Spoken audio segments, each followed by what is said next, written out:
Hello and welcome to another Boogie Bow, how to play something on an electronic keyboard. And we're doing an exercise today because, well,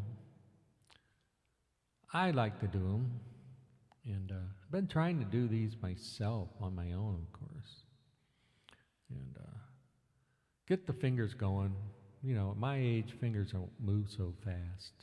Yeah, they never did, really.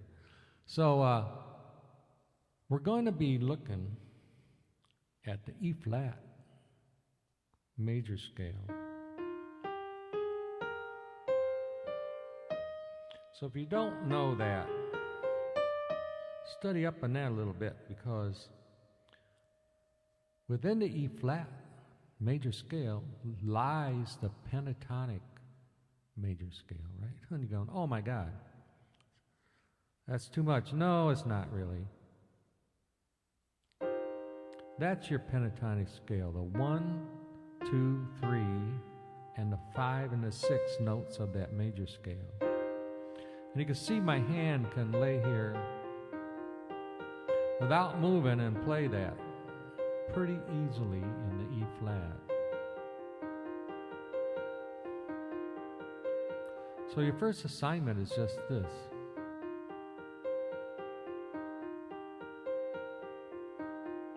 One, two, three, four. 1, 2, 3, 4. So yeah, let's look at the sheet music for that. Yes, we have some again. Yeah. So up here at the top, E flat. So I got 4 measures where we're just doing the same thing. Now, you might notice I'm not playing here. When I'm playing, it's going to be here, up an octave. And what we have going on here in the left hand, right here, we're playing an E flat in measure 1, a C minor in measure 2, A flat in measure 4, and measure 3, and B flat and measure 4. Now that's your 1, 6, 4, and 5 chords. Yes. That progression is used in thousands and thousands of old 60s, 50s songs. And even today, yes. So let's play that E flat. And what we're doing, that's just the E flat triad with the root on top also. So once you get the E flat down, then move to your C minor. You know, hit it a couple times. You don't have to hold it. Then what? There, A flat. And finally the B flat. So if you were to play these two together, it should sound a little like this.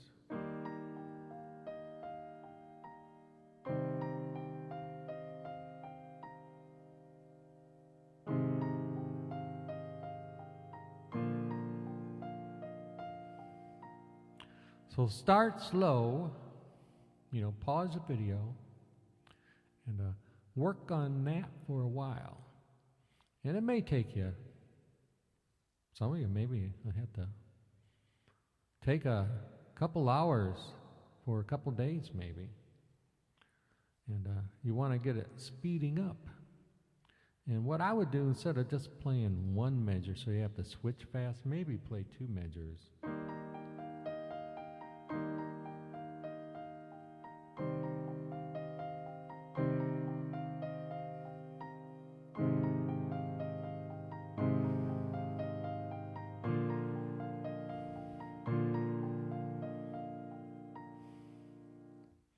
Now, I'm leaving the foot up and down every measure. And when you got it down, what you can do is move the hand, ahead of time. Yeah, sure. So, let's continue on here. When you got that down, the next sequence right here, instead of playing a chord in the left hand, I'm playing, what, eighth notes, and I'm matching the right hand. So it's going to sound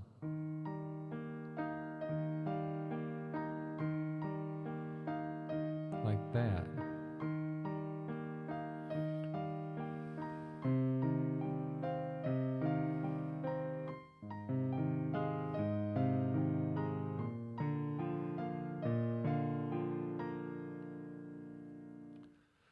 So I would practice that, and again, I kind of like to double up on the measures there.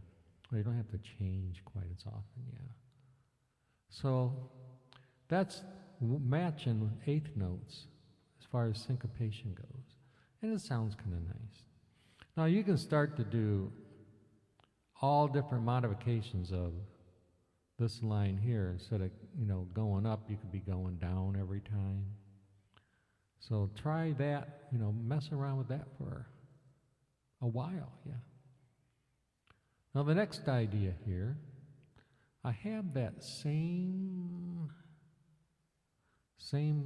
pattern going on in the left hand, right? But instead of just matching with eighth notes, I double up little 16ths note.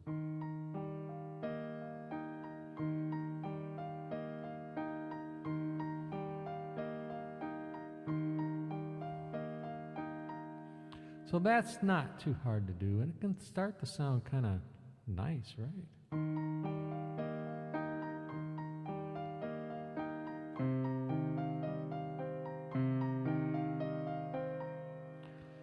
So I would practice that over those progression of your 1, 6, 4, 5, yes.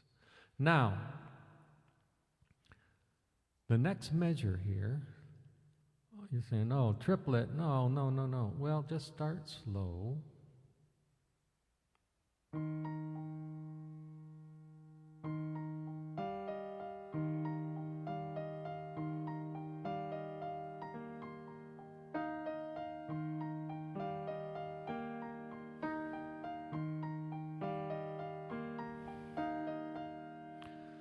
Play around with that for a while and get that triplet feel in there.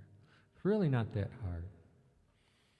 Again, you'll have to pause in the video. Maybe it'll take you, some practice, half an hour or so to get that down. This depends on your level. The next little thing here, well, this time we were switching hands a little more, where I'm playing a chord. And the first chord here is E flat in the right hand. Then you do your C minor.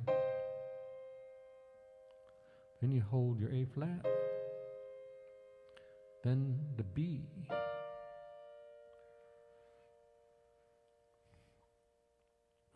Again, this would sound like the 1, 6, 4, 5 progression. But the bass line we've altered, yes. So the first 4 notes are the same. But then right here, we're throwing in a 7th. This B right there.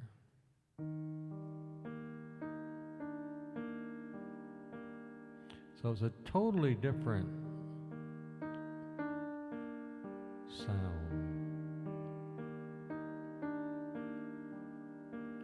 Now the C minor, we're doing the same thing.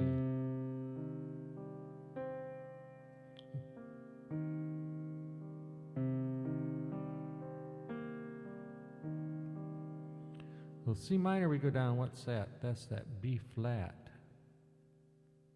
we're throwing in there. Now why did I pick B flat? I could have picked the next note down B. Well, that B, that's not in our E flat scale, is it? No. But B flat is. So basically you go from that root, in this case, I'm playing C minor, the root, you go down to the next note in the E flat scale.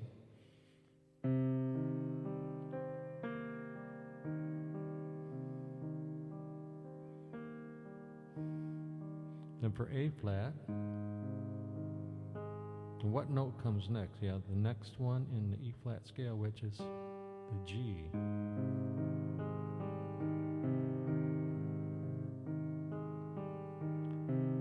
Last for the B flat right here. What note's next? A flat.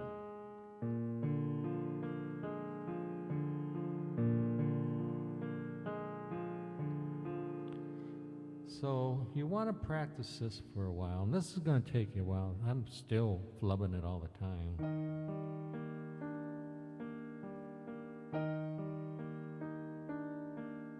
I'll C minor.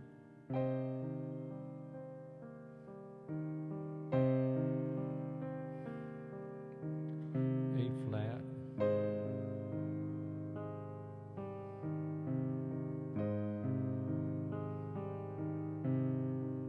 B flat.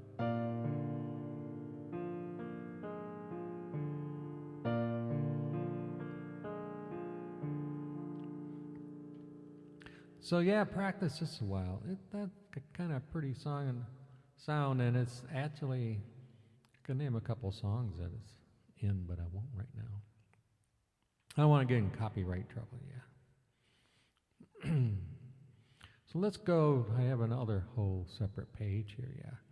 We'll look at something even more different. And again, they're playing this in the right hand chords.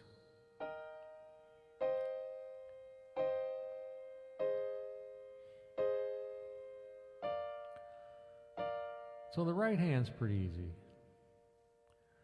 Because I can't get it all on one page here, unfortunately, but yeah, that's E flat, then the sixth chord, C minor, then your A flat, then your B flat. Now, we're going back kind of to what we were in the left hand there with 1, 2, 3, 1, 2, 3. So the same 3, 1. I'm saying this is 6/8 time. Yeah, whoa. Yes. 1, 2, 3.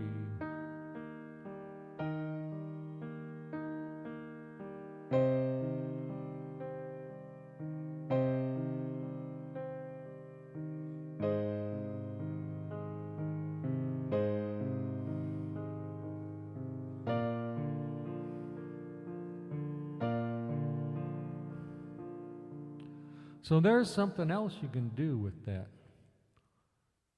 arpeggiating just in the left hand. It's changing the time signature to 6/8, because that's used in a lot of old songs also. So practice that some. Now you can make other kind of permutations up all over the place, you know. And what's nice, if you have a little sheet music score thing like I do, I'm using an old version of Finale that I bought quite a few years ago. But you can actually set it up so the notes fill out when you play if you want. And it's nice to make a couple little things in the key that you want to practice in, yes. So thanks for watching, and I know this is a long one, but I hope you enjoyed it. If you're on YouTube, please subscribe.